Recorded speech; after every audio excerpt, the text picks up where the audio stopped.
Hi there, I'm Alex from the Southern Ukulele Store, and we're going to keep it very light-hearted this week. We're going to take a look at two absolute Frankenstein ukuleles that shouldn't exist, but do, because sometimes in the modern world when you discuss things like instrument spec via WhatsApp or Messenger or kind of the modern ways, sometimes things just get a bit lost in translation, or the notes don't end up kind of on the same page. So the two ukuleles we're going to look at today were supposed to be the grand unveiling of Millar Gunzy and Phil models. Ukulele spec'd up by Guns and Phil here at the Southern Ukulele Store, and kind of mirroring what they like in an instrument, and we thought that would be a really good concept we could carry forward. Millar are the perfect brand to do it, and I stand by that. But what's actually happened here is we've been doing this with Matt at World of Ukes, and lots of the specs been jumbled up, and what we've received is two instruments that are all the right components, just on the wrong instruments. And I believe Matt's got a Frankenstein of his own to show you, but the two ukuleles I'm going to show you, they're not the Phil and the Gunzy model. They will be coming now later in the year. But what I'm going to show you is a really lovely pair of ukuleles, different wood combinations to maybe what you're expecting, but they sound great, they feel great, and they're a really good sign of things to come from Millar. Let's begin. Okay, the first ukulele we're going to look at today is the Millar SW-T. It's got a few firsts for Millar. It's the first time that Millar have used walnuts. We've got a really lovely Claro walnut back and sides on this model, paired with a spruce top, a Sitka spruce top, which was, I won't get into the spec, but let's just say part of this was Gunzy's idea, part of this was Phil's idea. And the combination together is not revolutionary. Spruce and walnut together is a great combination. It gives you a slightly earthier, slightly thicker sound than maybe maple, more often than not, if put on the right instrument. And what's really interesting about this instrument is it's the first Millar ukulele to come with a 38mm nut width. Now, more and more people, I would say, proportionately 7 out of 10 people right now buying a ukulele are looking for a 38mm nut width. It's not necessarily always what people actually want when they get it in their hands, but it seems to be very trendy to want a 38mm nut width, and especially as people are looking to bigger ukuleles and a wider string spacing to fingerpick and play more advanced pieces, it does make sense. Millar have accommodated our request, and they've built a 38mm nut width, and it's paired with a very interesting, it's a very squared off, thicker neck. So you have a really round, almost like, think of an elongated capital U shape with a flat point just on the back. And the aged vintage style Zhejiang tuners, which I really love. And this instrument also has some stained purple Padauk binding on the front and the back to tie the walnut and the spruce together. See, Gunzy's the one who likes purple. That's no secret at all. Absolutely loves purple. So the idea behind the binding, basically this ukulele should have the maple back and sides and the gloss finish. There's not really much else to say. I think once you hear it, you'll agree it's a fantastic uke. It arrived to us with D'Addario titaniums. We weren't that keen on those strings on this instrument. They made it sound a bit honky, so we've switched it over to the Ukes of Alex low G strings for this demo, and as we put it up on sale, and for well under £1,000, this custom model is going to give you everything you need if you're a finger picker, professional player, or a hobbyist that just wants a bit more room for your hands. Yeah, let's give the SW-T a play and see what you think.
The next ukulele we're going to look at today is the Millar CMP-T, which stands for the Cedar Maple Tenor. Now let's just look at that wood contrast. I love when you get a dark and a really wacky light coloured sides. That contrast is just so fun when you look at the ukulele. As an audience member, you see tradition. As the player, you see kind of an eccentric instrument. So it has this cedar top with a Padauk stained rosette. It's quite hard to see the purple against the dark brown colour of the cedar, but it is there, with a rosewood fingerboard and bridge once again. And then wait for the back. This is one of the nicest maple backs at any price. Look at that. As we get closer, see, it's almost, well, it's three-dimensional. You can see different layers of history of that tree in this piece of wood, and I love that, and I hope you do too. It's got that psychiatrist's what do you see when you look at this? So let's just take a moment. What do you see when you look at the back of this ukulele? The maple, obviously, all the way around, very, very unique, with the 38mm nut width once again, white mother of pearl dots on a rosewood fingerboard, and then a figured maple head plate as well for the slotted headstock with those aged disjunct tuners. And you might note that both of these instruments are a natural finish, a satin finish, as opposed to a gloss finish.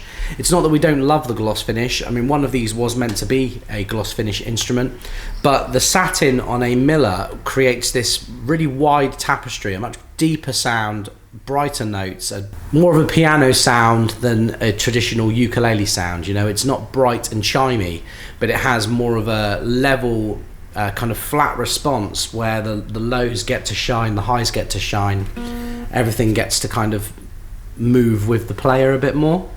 So this is the second uke today, final uke of this video, another Frankenstein in its own right. Will you be the one to give this a permanent loving home? This is the CMP-T. Let's give it a play.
There you have it, folks. We've taken a look at those two custom Millars. Are you excited for the unveiling of the Gunzy and the Phil models later in the year? Millar seem to be doing some absolutely world-class instruments right now. More affordable than a Hawaiian-made instrument. They are made by a family in Taiwan. It's a really close-knit affair, and that's how mistakes like this can happen, where the wrong instrument gets made, because it's not a production-level machine like so many other brands.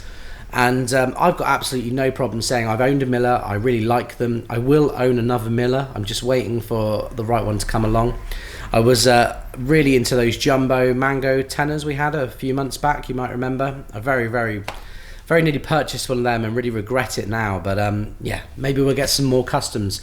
What kind of custom combination would you like to see from Millar? I'd love to know. Let us know in the comments section. If you have any questions, you can contact me on 01202 430 820 or email me alex@ukulele.co.uk. For now though, thank you for watching. Have a great day and I'll see you soon.